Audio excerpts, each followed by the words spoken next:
નમસ્કાર. ગઈકાલ સાંજના 5 વાગ્યાથી આજ સાંજના 5 વાગ્યા સુધી કોવિડ-2019ના કુલ 340 પોઝિટિવ કેસીસ આવ્યા છે, 340.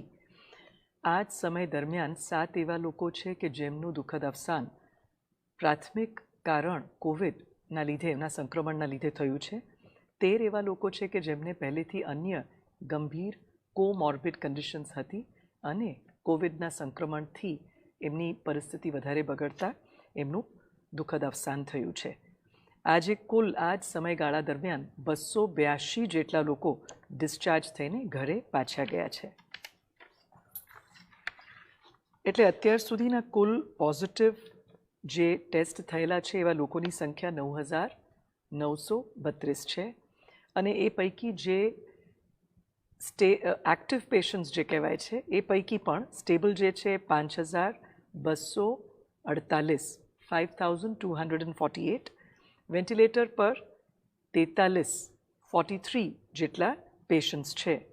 અને આજ સુધી જે પોઝિટિવ હતા, ટેસ્ટ થયા હતા, ટ્રીટમેન્ટ લીધી જેમને અને જે બિલકુલ સાજા થઈને પાછા ગયા છે, ડિસ્ચાર્જ થયેલા લોકો, એની સંખ્યા છે 4,035, 4035. એટલે આ ડિસ્ચાર્જનું પર્સન્ટેજ પણ વધીને 40.62 થઈ ગયું છે આપણું, 40.62%.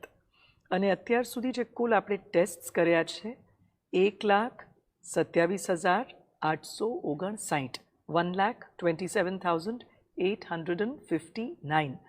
અને ગઈ 24 કલાકમાં એટલે સાંજના 5 વાગ્યા સુધી 3,150 જેટલા ટેસ્ટ આપણે કર્યા છે. આજે એક ખાસ અગત્યની એક ખૂબ પ્રેરણા આપે આપણને એવી એક પોઝિટિવ સ્ટોરી. એક 90 વર્ષના બહેન વડોદરામાં છે, ગંગાબેન મોહનભાઈ પ્રજાપતિ.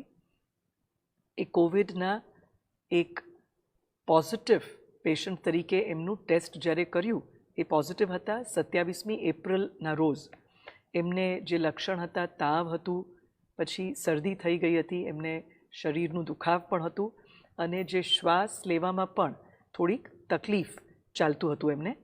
એ બહુ જ એક્ટિવ એમના સામાન્ય જીવનમાં રહેતા હતા અને પણ છતાં એમને હાઇપરટેન્શન પણ હતું અને જે દવાઈ લઈને થોડાક વર્ષોથી કંટ્રોલમાં છે. અને એ સિવાય બીજી કોઈ અન્ય કોમોર્બિડિટીઝ એટલે બીજી કોઈ અન્ય ગંભીર બીમારી હતી નહીં.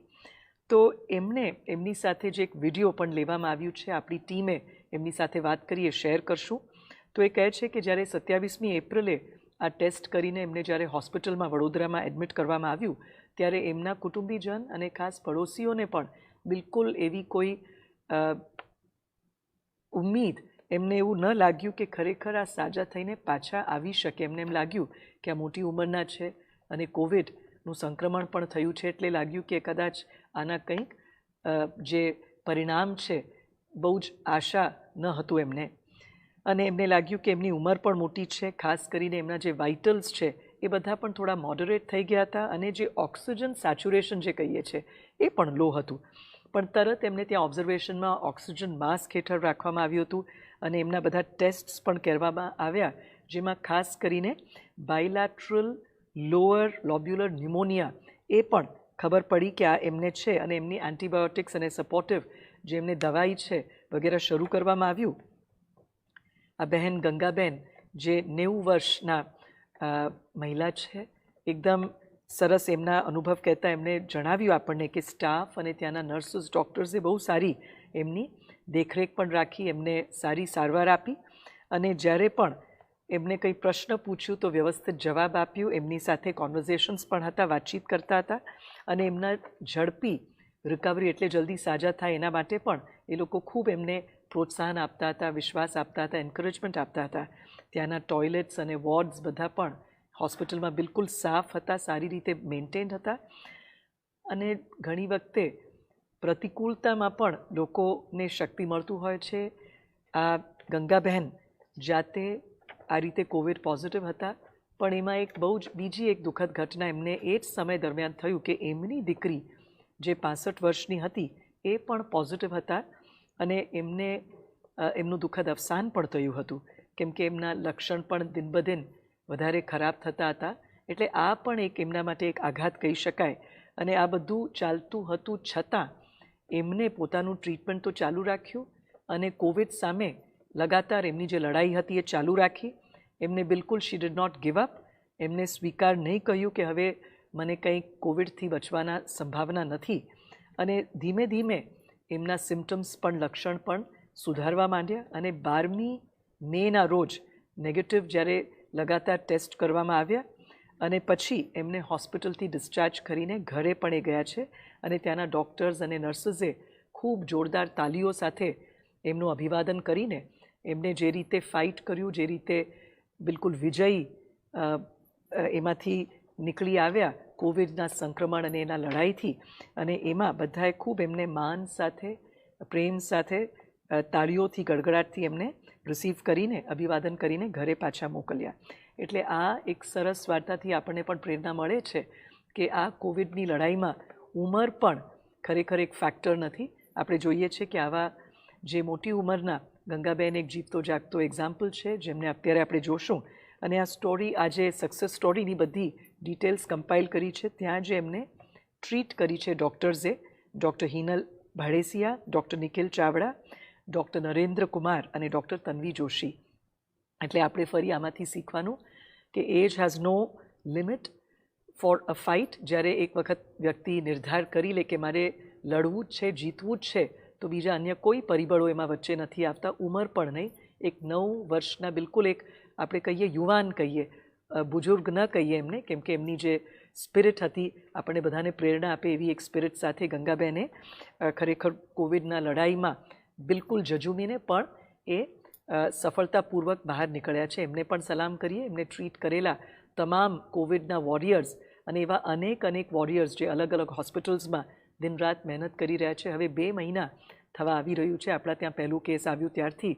અને આ બધી ટીમ્સ ખૂબ લગન સાથે, મહેનત સાથે એમાં પોઝિટિવ રિસ્પોન્સ મળે કે નેગેટિવ રિસ્પોન્સ, લોકોના ટીકા પ્રતિક્રિયા બધા હોય તો પણ બધા બિલકુલ એમની જે છે હિંમત હાર્યા વગર ધીરજ સાથે કામ કરી રહ્યા છે. એ બધાને આપણે ખૂબ અપ્રિશિએટ કરીએ અને આમની આ વાત સાંભળીએ. નમસ્કાર. कल शाम के 5 बजे से आज शाम के 5 बजे तक गुजरात में कुल कोविड 2019 के 340 पॉजिटिव केसेस टेस्ट किए गए हैं. और इसी समय के अरसे में 7 ऐसे लोगों का दुखद अवसान हुआ है कि जो प्राथमिक कोविड के संक्रमण से जिनका दुखद अवसान हुआ है. 13 ऐसे लोगों की भी मृत्यु हुई है जिनको पहले से अन्य गंभीर बीमारी, जिसे हमें कोमॉर्बिड कंडीशन हम कहते हैं, और इनको कोविड का भी संक्रमण होते हुए एक primary cause of death Covid नहीं था, पर उसका संक्रमण होने से भी इनका दुखद अवसान हुआ है. आज 282 जितने लोग, 282 जितने लोग बिल्कुल इनकी सफलतापूर्वक चिकित्सा और इलाज पूरी हो गई है, पूर्ण हो गई है और घर डिस्चार्ज होके वापस चले गए हैं. इसी तरह से आज जो पेशेंट्स हमारे एक्टिव पेशेंट्स हैं, यानी जो अभी इलाज ले रहे हैं अस्पताल में अलग अलग विस्तारों में, ये 5248 लोग हैं. 5248 जो स्टेबल हैं और 43 ऐसे लोग हैं कि जो क्रिटिकल हैं, वेंटिलेटर पर हैं. और आज तक जितने लोग बिल्कुल ठीक होके वापस घर चले गए हैं उसका अंक है 4035. 4035 ऐसे लोग, 4035 ऐसे लोग हैं जो कोरोना से उनका संक्रमण भी हुआ था, पॉजिटिव भी टेस्ट हुए थे और लक्षण भी माइल्ड या थोड़े एसिम्टोमेटिक भी होंगे, लेकिन अब ये सब ठीक होके वापस चले गए हैं. और ये रिकवरी रेट जो है 40.62 यानी कि 40.62% है. अभी तक जो टेस्ट किए हैं 1,27,859 और जो पिछले 24 घंटे में जो टेस्ट हुए हैं 3,150 जितने टेस्ट किए गए हैं. आज एक बहुत ही प्रेरणादायी एक हमारी एक सक्सेस स्टोरी है. एक बड़ौदा की रहीश हैं गंगाबेन मोहनभाई प्रजापति. इनकी उम्र 90 वर्ष की है और इनके जीवन में ऐसी घटना बनी कि 27 अप्रैल के दिन ये कोविड के लिए पॉजिटिव टेस्ट हुई थी.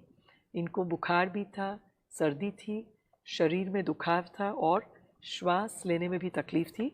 और वो नॉर्मली बहुत ही एक्टिव, यानी कि बहुत ही उनका जीवन जो था एक्टिव था रोज़ बरोज़ के काम में, लेकिन हाइपरटेंशन भी था, उनको ब्लड प्रेशर था जिसके लिए वो दवाई ले रहे थे, वो भी अंडर कंट्रोल था। लेकिन 27 अप्रैल को जब ये पॉजिटिव टेस्ट हुई कोरोना के लिए और जब इन्हें एडमिट किया गया हॉस्पिटल में और लिया गया, तब इनके रिश्तेदार, इनके जो पड़ोसी थे, उन सबको काफ़ी चिंता थी और लगा कि शायद ही ये बच के वापस आएँ, ऐसी एक उनके मन में आशंका भी थी। उनकी पूरी ऑक्सीजन सैचुरेशन जो कहते हैं वो भी कम थी और उनके जो वाइटल जो साइंस थे वो सब भी थोड़े मॉडरेट थे, पल्स वगैरह, हार्ट बीट वगैरह। पर इन्हें ऑक्सीजन मास्क पर लगाया गया और इनकी ट्रीटमेंट शुरू कर दी गई वहाँ। और वहाँ के जो स्टाफ, नर्सेस, डॉक्टर्स ने बहुत ही अच्छी तरह से इनकी देखभाल की और ये कहती हैं कि उन्होंने सभी तरह से इलाज, चिकित्सा में बहुत ही अच्छी भूमिका, गंगाबेन खुद ये बात हमारे टीम को जब हमने फ़ोन पर बात की तो बताया कि वहाँ के नर्सेस, डॉक्टर्स सब ने बहुत अच्छी देखभाल की। ये भी कहा कि वहाँ के हॉस्पिटल के वार्ड्स और जो शौचालय वगैरह थे सभी बहुत ही साफ़ और अच्छे से मेंटेन किए हुए थे। खाने में भी उनको अलग अलग प्रकार का जो है मेनू के हिसाब से खाना दिया जाता है, जिसमें फल, फलादी, दूध और जूस, रस वगैरह भी दिया जाता था। इसी अरसे में एक और उनके ऊपर एक दुखद घटना बीती। इनकी खुद की जो बेटी थी, 65 वर्ष की, उनकी जो पॉजिटिव टेस्ट हुई थी कोविड में, उस बेटी का भी दुखद निधन हुआ। लेकिन फिर भी इससे वो हार नहीं मानी। गंगाबेन जो 90 साल की हैं, उन्होंने अपनी जो बिल्कुल स्पिरिट्स चालू ही रखे और कोविड की लड़ाई में वो बिल्कुल उन्होंने बिल्कुल अपनी जो है फाइट चालू रखी, लड़ाई चालू रखी। और 12वीं मई के दिन सफलतापूर्वक इनके जो टेस्ट्स किए गए, बिल्कुल उनके सिम्टम्स, लक्षण भी नॉर्मल हो गए थे और 2 लगातार टेस्ट में नेगेटिव आए और बिल्कुल ये डिस्चार्ज होने के लायक भी थे। और डिस्चार्ज हॉस्पिटल की पूरी टीम ने बहुत ज़ोर से तालियां बजा के उनको बहुत प्रेम और आदर से डिस्चार्ज किया गया। और इससे खास करके हम सबको एक मैसेज मिलता है कि जब हम एक संकल्प कर लेते हैं, ठान लेते हैं कि किसी भी अच्छे काम में हम बिल्कुल पीछे नहीं हटेंगे और बिल्कुल आगे बढ़ेंगे, तो सफलता ज़रूर हमें मिलती है। और ये जो डॉक्यूमेंटेशन किया है हमारे doctors Hinal Bhareshia, doctor Nikhil Chavda, doctor Narendra Kumar और डॉक्टर तन्वी जोशी ने ये पूरा डॉक्यूमेंटेशन किया है। और वहाँ के जितने भी नर्सेस, डॉक्टर्स, पैरामेडिकल जितने टीम मेंबर्स हैं, जिन सब ने श्रीमती गंगाबेन मोहनबाई प्रजापति जो 90 साल की थीं, उनकी चिकित्सा में, इलाज में सब जिसने भी भाग लिया, उन सबको भी सलाम करते हैं। और ऐसे अनेक हमारे मेडिकल टीम्स जो अलग अलग विस्तारों में काम कर रहे हैं दिन रात। अभी लगभग 2 महीने कोविड के संक्रमण के शुरू होने से गुजरात में 2 महीने तक का समय अब होने को आ रहा है और सब जो बहुत मेहनत के साथ काम कर रहे हैं, इन सबको हम बहुत अभिनंदन भी देते हैं। और आगे भी इसी तरह से, इसी भावना से सब सेवा करें और इन सब के गंगा बहन जैसे बुज़ुर्ग अच्छे महिलाओं का आशीर्वाद भी प्राप्त करें। ऐसी एक पॉजिटिव बात के साथ हमारी बात को आज संपन्न करते हैं। नमस्कार।